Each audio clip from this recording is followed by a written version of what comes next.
Amin. Tepuk tangan buat Tuhan Yesus. Haleluya. Iya, saudara, kita percaya bahwa ya hanya di dalam Tuhan. Kenapa kita ada hari ini di sini? Karena kita menaruh pengharapan di dalam Tuhan. Ya, di dunia ini banyak orang mencari kebahagiaan, tapi kebahagiaan yang sejati itu hanya ada di dalam Tuhan Yesus. Amin. Mari kita buka bersama Pengkhotbah pasal yang kedua, saudara ya. Pengkhotbah pasal yang kedua, ayat yang pertama, firman Tuhan berkata di sana, kita baca bersama. Pengkhotbah 2 ayat yang pertama, aku berkata dalam hati, mari aku hendak menguji kegirangan, nikmatilah kesenangan, tetapi lihat itu juga sia-sia. Ayat 2, aku tentang tertawa aku berkata itu bodoh, dan mengenai kegirangan apa gunanya? Aku menyelidiki diriku dengan menyegarkan tubuhku dengan anggur, ya, sedang akal budiku tetap memimpin dengan hikmat dan dengan memperoleh kebebalan sampai aku mengetahui apa yang baik bagi anak-anak manusia untuk dilakukan di bawah langit selama hidup mereka yang pendek itu. Kalau kita membaca ayat 1 sampai ke 3 ini bicara tentang seseorang yang sedang mencari ya sesuatu dalam hidup. Apa sih hidup ini? Ya. Aku berkata dalam hatiku, aku ingin menguji kegirangan, ya, kenikmatan, kesenangan. Saudara, apa yang menjadi kesenangan bagi kita hari-hari ini? Banyak orang mencari kesenangan itu, mereka ke night club, ya. Kenapa? Cari hiburan lah. Ya, masa hidup hanya gini-gini tok. Ada yang melakukan dosa, pergi ke tempat-tempat yang ya seperti itu. Ibu-ibu ke mall, ya ngapain? Ya cari kesenangan. Tapi ayat ini ditulis oleh seorang orang raja, ya, raja ketiga dari bangsa Israel yang bernama Salomo. Ketika Saul mati, Daud menggantikan dan akhirnya Daud sudah tua, Salomo naik menjadi raja. Ketika Salomo naik menjadi raja, saudara, ya, dia berdoa kepada Tuhan. Salomo tidak meminta kekayaan, dia tidak minta kerajaannya menjadi besar. Dia nggak minta umur yang panjang. Saya mau tanya, kalau saudara hari ini berdoa, kira-kira doa yang paling engkau mau doakan hari ini sama Tuhan itu apa? Sehat. Yang lain minta apa? Jujur aja, jujur yang dalam hati. Nggak usah bohong karena Tuhan tahu hatimu. Ayo yang lain, kalau ada hari ini Tuhan berdiri depanmu dan berkata, mintalah sesuatu. Hari itu Tuhan menampakkan diri kepada Salomo. Dan Tuhan berkata, Salomo, mintalah sesuatu. Apa yang akan aku berikan kepadamu? Hari ini kamu minta, tak kasih. Saudara, kalau Tuhan hari ini berdiri di depanmu dan Tuhan bilang mintalah, apa yang akan saudara minta? Jujur. Ini orang-orang pada bingung atau memang gak punya permintaan ya? Kira-kira apa yang mau saudara minta? Oh, macam-macam ya. Ada yang mau minta kekayaan? Pasti kalau di sini ngomong ndak ada. Ini pencitraan. Padahal di rumah itu Tuhan berkati aku, Tuhan usahaku, bisnisku, Tuhan beri aku uang yang banyak. Ya. Yang mau minta sehat, berapa banyak minta sehat? Oh, semua minta sehat ya. Berarti banyak penyakitan kali ya. Semua minta sehat. Yang mau minta umur panjang, yang minta umur panjang. Siapa yang mau umur panjang? Yang lain enggak mau. Sudah siap mati. Bosan hidup. Ya, kita punya banyak permintaan, apalagi kalau Tuhan berdiri itu ada ayatnya kalau saudara baca nanti. Ya, di kitab Raja-Raja pasal yang pertama. Ketika Tuhan berdiri di depannya Salomo, dia bilang minta sesuatu, aku kasih kepadamu apa yang akan engkau minta. Salomo bilang begini, Tuhan, aku tidak meminta kekayaan, aku tidak meminta umur panjang, aku tidak meminta apa-apa daripadamu, aku hanya minta satu, beri aku hikmat untuk aku bisa menjalankan tanggung jawabku sebagai raja dengan hikmat Tuhan. Karena Raja Israel pada waktu itu harus menyelesaikan semua masalah yang ada di atas bangsa Israel. Orang ada masalah berantem keluarga aja datang di depan raja. Ya, masalah berantem anak, ini anakku bukan, itu anakku, itu anakmu, itu datang di depan Salomo loh. Salomo harus menyelesaikan. Jadi kalau enggak punya hikmat, tidak mungkin bisa. Tuhan berkata begini kepada Salomo, luar biasa engkau, karena engkau tidak meminta harta, kau tidak minta umur panjang, kau tidak minta kesehatan, kau tidak minta sesuatu yang bersangkutan dengan kesenangan dirimu. Maka aku akan memberikan kepadamu hikmat Dan bonusnya kekayaan, kehormatan, kemuliaan yang akan melebihi siapapun yang pernah hidup di dunia. Saudara, tidak ada manusia tercatat sebagai orang terkaya yang melebihi kekayaannya Salomo sampai hari ini. Sampai hari ini. Kita lihat bersama saudara dalam 1 Raja-Raja pasal yang ke-10, ayat yang ke-14 dan ayat yang ke-15. Kekayaan Raja Salomo, ya, baca bersama. Adapun emas yang dibawa kepada Salomo dalam 1 tahun ialah berapa? Seberat 666 talenta, 600 ya, seberat 666 talenta, belum terhitung yang didapat dari saudagar-saudagar dan dari pedagang-pedagang dan dari semua raja Arab dan bupati-bupati negeri itu.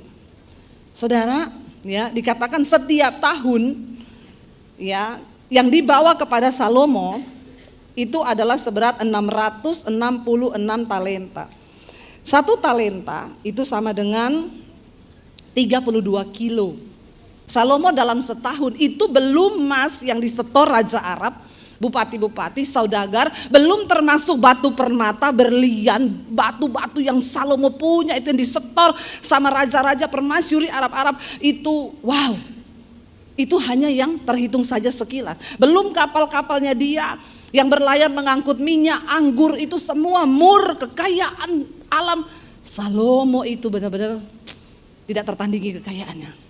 Dan dia berkata saudara, dia tulis, ini orang yang terkaya loh, yang punya segalanya. Dia tulis di sini, dia bilang apa?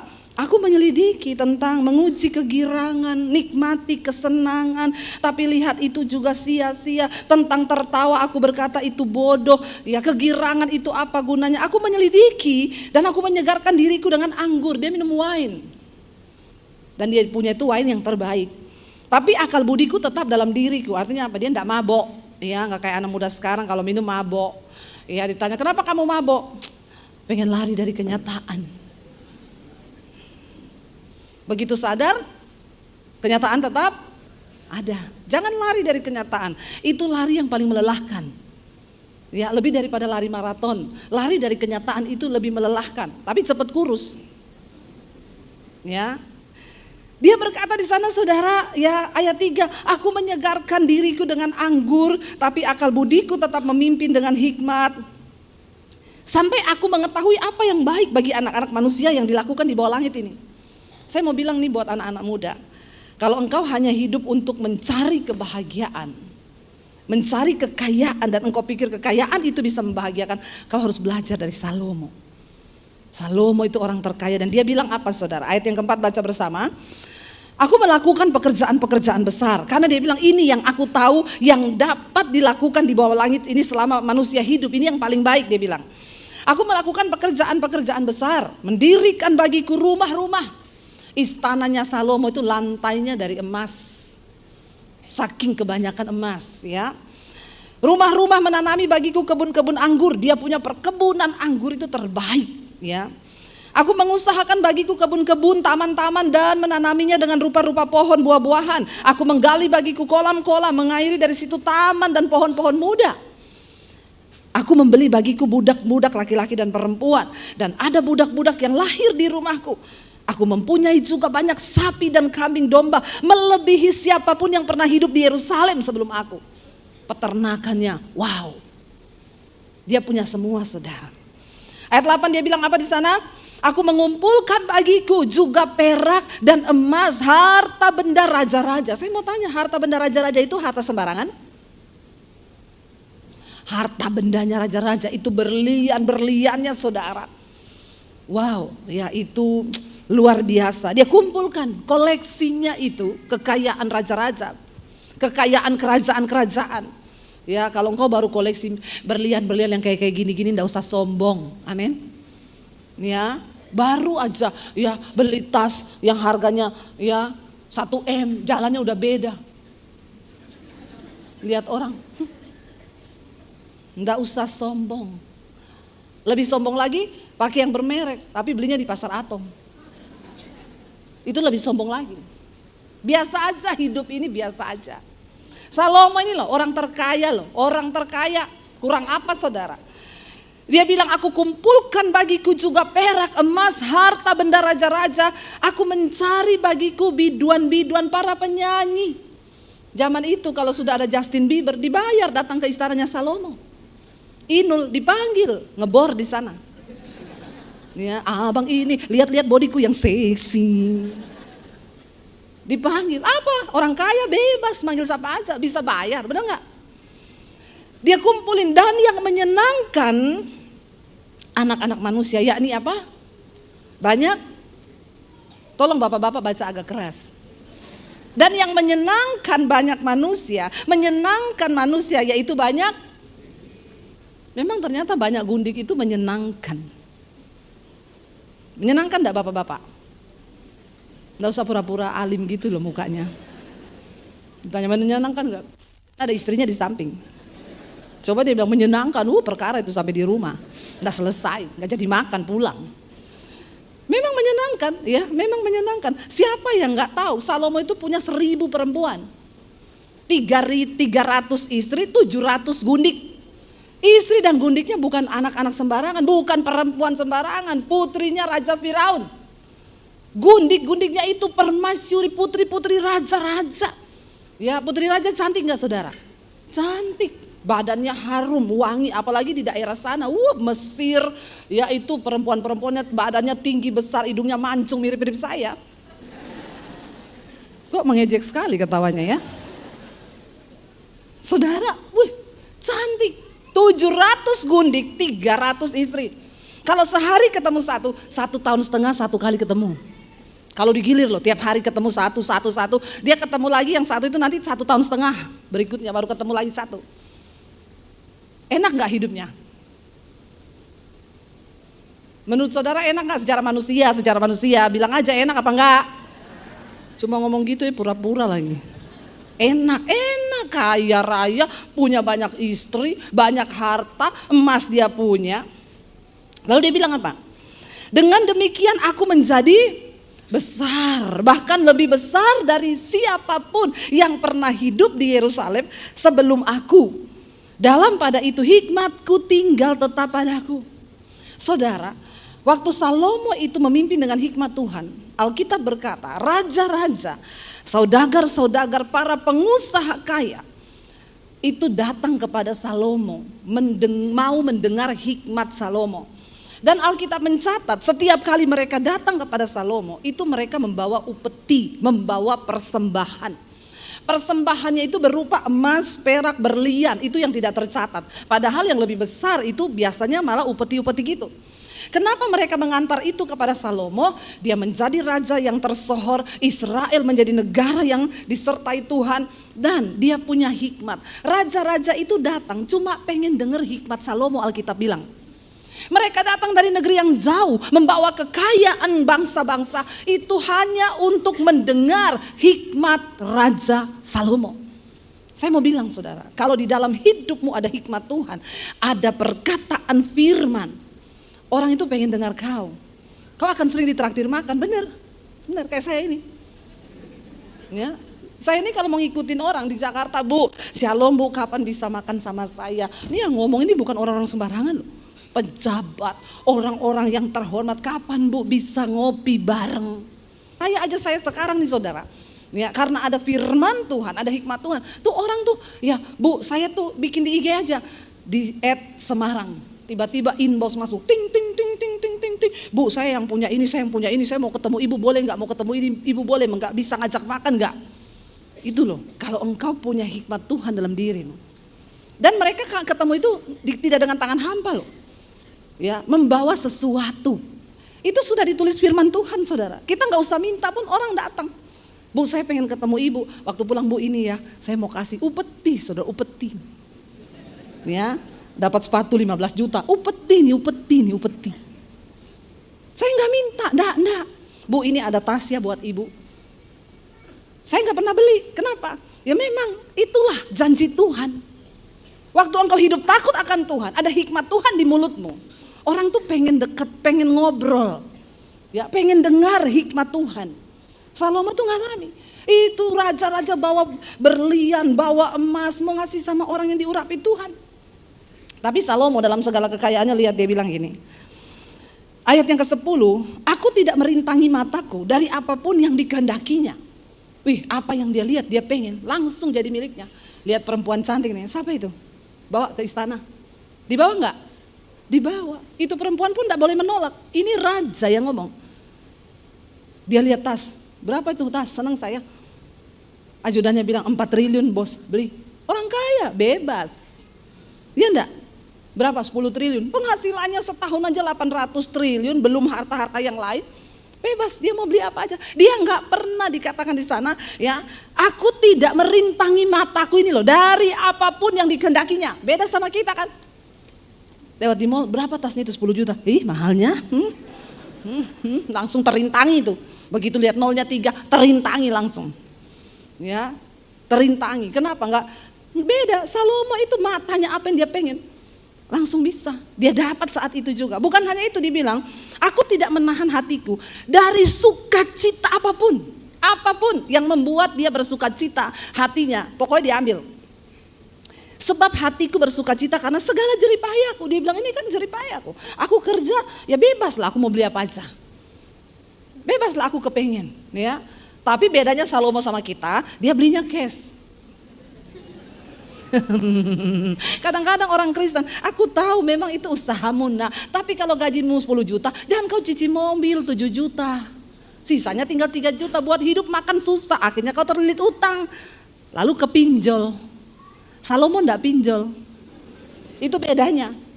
Itu yang nulis Salomo, duitnya banyak, hartanya banyak, diikuti matanya, diikuti hatinya. Orang Kristen sekarang kayak gitu. Pokoknya apapun yang aku mau tak ikuti. Baru itu dikejar-kejar. Apalagi kalau mendekati tanggal jatuh tempo. Ya, hati-hati saudara. Jangan engkau membawa diri dalam pencobaan karena keinginan matamu dan keinginan hatimu. Salomo bebas. Orang kaya. Ya, orang kaya itu bebas. Ya, bebas, dia mau gitu apa aja yang dia mau, pokoknya dia beli. Itu tanah berapa ya? Saya suka tanah itu, ya. Hari ini kalau dia lewat di hotel mana dia pengen, dia beli.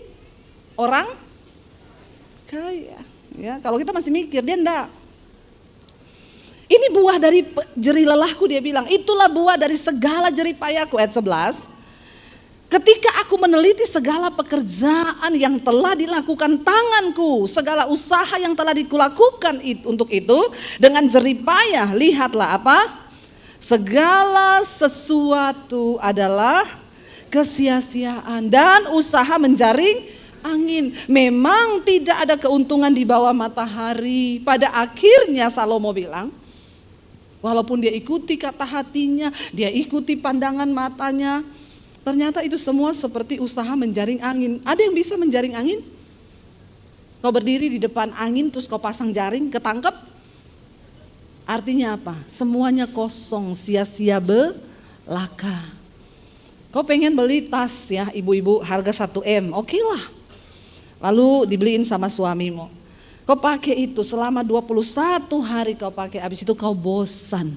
Ya enggak? Apakah itu bisa membawa kebahagiaan di hati? Enggak.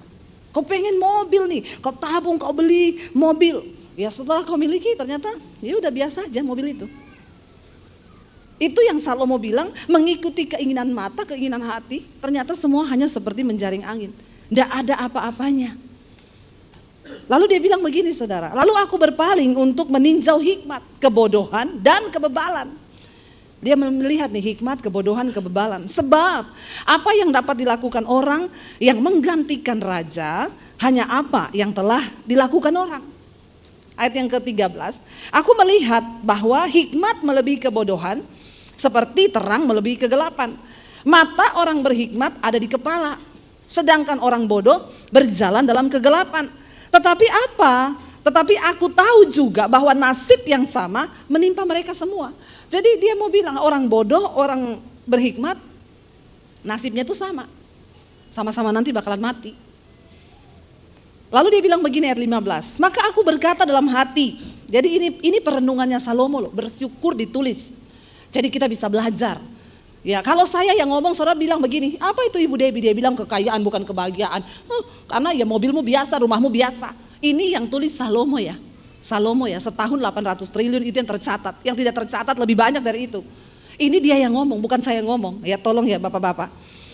Maka aku berkata dalam hati, nasib yang menimpa orang bodoh juga akan menimpa aku. Untuk apa? Aku ini dulu begitu berhikmat. Lalu aku berkata dalam hati bahwa ini pun kesia-siaan. Karena dia bilang ayat 16, tidak ada kenang-kenangan yang kekal, baik dari orang yang berhikmat maupun dari orang bodoh. Sebab pada hari-hari yang akan datang, kesemuanya sudah lama dilupakan. Dan orang yang berhikmat mati juga seperti orang yang bodoh, sama-sama mati. Lalu kalau mati, apakah kalau dia berhikmat terus mayatnya diawetkan gitu, disimpan di rumah? Enggak kan? Mau kau seberhikmat apa, mau kau sekaya apa, waktu mati saudara, enggak ada orang yang mau simpan jenazahmu di rumah. Karena waktu kita mati sebaik apapun kita, ya orang anggap kita ini setan kalau datang. Ya, ngeri loh. Ya, apakah ada istri yang bilang, saya ini cinta sama suami saya, kalau dia mati nanti dibalsam biar enggak busuk, taruh di kamar biar tak lihat-lihati. Ada yang begitu? Enggak. Mau sebaik apapun, suami sekaya apapun, mati ditaruh di kuburan. Semakin jauh dari rumah semakin bagus. Kalau dia datang orang bilang apa? Ada setan. Dua-dua menimpa, orang bodoh juga begitu, orang kaya juga begitu, orang berhikmat juga begitu. Sekaya apapun kau, kalau kau mati, kau tetap dianggap sudah jadi setan. Kita kalau datang ke rumah, itu kata dia. Jadi semua sama. Ayat 17 dia bilang begini. Oleh sebab itu, aku membenci hidup loh. Sekelas Salomo loh, sekelas Salomo loh. Orang kaya banget, lebih daripada orang terkaya hari ini. Dia bilang dia benci hidup. Kalau yang ngomong begitu orang miskin, yang makannya pas-pasan, terus ngomong aku benci hidup, biasalah ya, kita konseling orang, Bu saya ini udah gak kuat hidup. Berarti pengen mati Pak? Enggak Bu. Padahal udah gak kuat hidup. Saya banyak utang Bu, saya dikejar-kejar orang, udah gak kuat saya hidup. Saya doakan mati mau Pak? Enggak Bu. Padahal banyak masalah itu, tapi didoakan mati gak mau dia. Tapi Salomo bilang aku benci hidup. Aneh tuh. Kaya, apa yang diinginkan hati dia dapat, yang dilihat mata dia bisa dapat, semuanya dia dapat. Tapi dia bilang dia benci hidup. Kita lihat saudara, menarik sekali. Karena aku menganggap menyusahkan apa yang dilakukan di bawah matahari. Sebab segala sesuatu itu adalah kesia-siaan dan usaha menjaring angin. Jadi Salomo mau bilang hidup ini semua sia-sia. Engkau punya kekayaan seberapa besar pun, engkau stres dengan kekayaan itu, engkau terus mengejar. Kalau hari itu Tuhan bilang hidupmu stop sampai di situ, mati saudara. Mati, kekayaanmu gak bisa tolong kau. Gak ada yang bisa panjangkan umur. Makanya saya selalu bilang gini, bagus engkau olahraga hari ini. Engkau nge-gym bagus, engkau jaga makan itu bagus, engkau minum vitamin hebat itu bagus. Tapi itu bukan untuk memperpanjang umur. Dengar baik-baik, jangan sesat. Amin. Supaya umur panjang, hidup mati di tangan Tuhan. Itu gak bisa dirubah, takdir Tuhan. Ya, ada orang nge-gym, sehat, makan dijaga, tiap hari di gym, matinya ketiban alat berat di gym. Loh, berarti kan memang hidup sehat ini bukan untuk umur panjang, bukan, jangan kau salah. Akhirnya kau berusaha tiap hari biar umur panjang, kau tak kabur, sesat. Tuhan yang pegang umur manusia. Saya hari ini lagi menguruskan badan dengan suami. Bukan supaya kami umur panjang, bukan. Karena hidup ini sudah berat, pergumulan hidup berat. Bagaimana kalau berat badan kami juga semakin berat? Maka hidup akan bertambah. Amin. Makanya yang gendut-gendut agak kurangi ya. Karena hidupmu akan semakin berat nanti ya. Pergumulan hidup berat, persoalan hidup berat. Kalau berat badan bertambah terus, semakin berat. Ya, saya tuh kadang lihat bapak-bapak perutnya besar. Saya bilang sama suami saya, itu bapak tuh enggak capek ya. Saya ini dulu pernah hamil loh 9 bulan loh. Saya bawa perut 9 bulan aja. Aduh, ngap-ngap bernapas. Itu bapak saya lihat sudah bertahun-tahun perutnya begitu, malah semakin besar. Kenapa dia enggak sesek napas ya? Tuhan mau kita ini hidupnya berkualitas saudara. Kita ini hidup sehat ya. Jadi kurang-kurangilah ya makan-makan yang berlebih. Kita nggak usah muluk-muluk minum obat supaya turun atau apa. Enggak. Cukup rubah lifestyle, merubah. Yang tadinya makan satu, nasinya biasa dua malah. Kalau enak launya di Padang, tambah nasi dua. Sekarang enggak, bertobat. Kuncinya cuma satu, jamu, jaga mulut. Ya sekarang nasi 1/2, roti enggak. Loh, kadang saya sama suami dulu naik mobil ya. Udah mau masuk tol, suami saya bilang, berhenti beli kopi dulu ya di Starbucks sama roti. Saya bilang, gendut. Suami saya bilang ini, hidup ini buat apa toh say? Kita ini dulu miskin mau beli Starbucks nggak bisa loh. Sekarang udah bisa, tetap nggak bisa juga beli. Apa nggak menderita toh hidup ini? Dia bilang terus untuk apa? Ya wes nggak apa-apa beli 1/2, rotinya 1/2. Itu toh, ya wes, ya ikuti juga, ya juga nanti sebentar mati nggak sempat minum malah menyesal toh. Ya wes lah, ya itu yang lebih susah saudara. Bisa tapi nggak boleh, itu lebih susah. Itu lebih susah daripada kita memang nggak bisa mengikuti keinginan hati ini loh. Dijaga itu enggak. Kalau dulu kita memang nggak bisa beli, karena apa? Karena memang nggak punya uang. Jadi sudah pasti tidak bisa. Walaupun mata ingin, hati ingin, sudah pasti jawabannya tidak bisa. Sekarang bisa beli, bisa. Tapi harus menahan hati dan mata. Karena ya itu mikir. Ya aduh sudah setengah mati diturunin. Makan 1 kalorinya berapa, ininya berapa. Ribet hidup ini, ribet ya. Makanya saya juga bilang sama kayak Salomo, aku benci hidup. Karena mau makan enak enggak boleh, mau ini enggak boleh. Ya.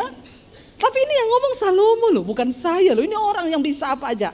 Dia bilang gini, karena aku menganggap menyusahkan apa yang dilakukan di bawah matahari ini, segala sesuatu itu adalah kesia-siaan, usaha menjaring angin. Ayat 18, aku membenci segala usaha yang kulakukan dengan jerih payah di bawah matahari, sebab aku harus meninggalkannya kepada orang yang datang sesudah aku. Saudara, kau sibuk cari uang, kau punya rumah 1, 2, 3, 4, kau lagi cari uang, kau lagi bangun rumah yang keempat, kau mati. Siapa yang nikmati itu? Siapa? Orang lain. Apalagi kalau istrimu kawin lagi, kau lihat dari sana, aduh enak sekali tuh suaminya, kawin sama istriku, dia nikmati rumah 4. Amin bapak-bapak. Makanya kau tuh jangan terlalu berambisi di dunia ini. Temukan arti kebahagiaan yang sesungguhnya di hidup. Salomo bilang, aku berjerih payah, aku bersusah, tapi itu akan aku tinggalkan untuk nanti orang yang datang sesudah aku. Dia nggak bisa pakai semua itu emas yang dia punya. Itu berlian yang dia punya semua nggak bisa dia pakai. Dia nggak bisa. Makin kaya seseorang, makin banyak orang yang menghabiskan kekayaannya. Ngeri loh, ngeri nih. Apalagi ini ayat 19. Dan siapakah yang mengetahui apakah orang itu berhikmat atau orang bodoh? Lebih parah lagi nih Salomo bilang, apalagi kalau yang menggantikan aku. Aku enggak tahu dia itu berhikmat atau bodoh.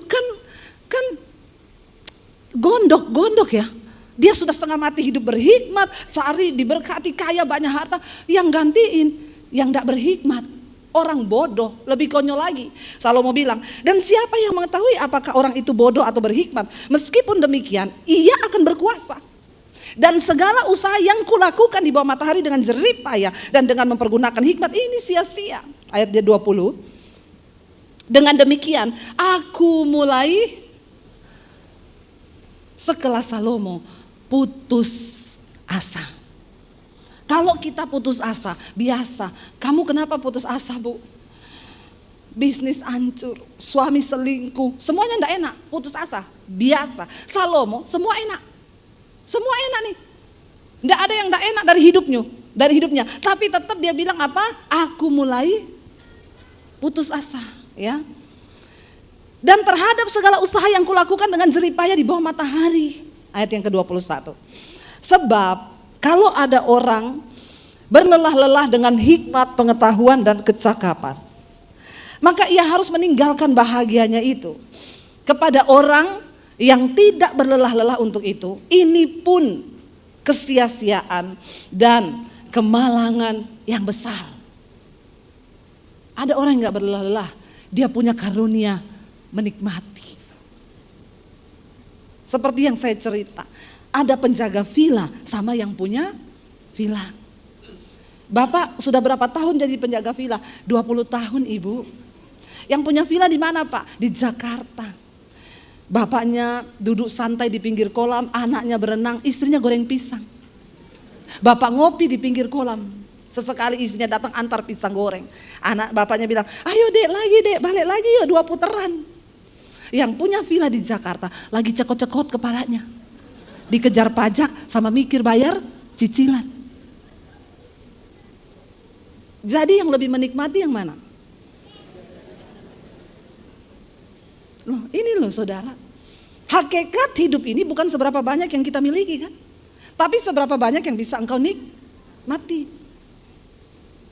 Dia bilang, apa faedahnya yang diperoleh manusia dari segala usaha yang dilakukannya dengan jerih payah di bawah matahari, ya, dan dari keinginan hatinya, apa yang diperoleh?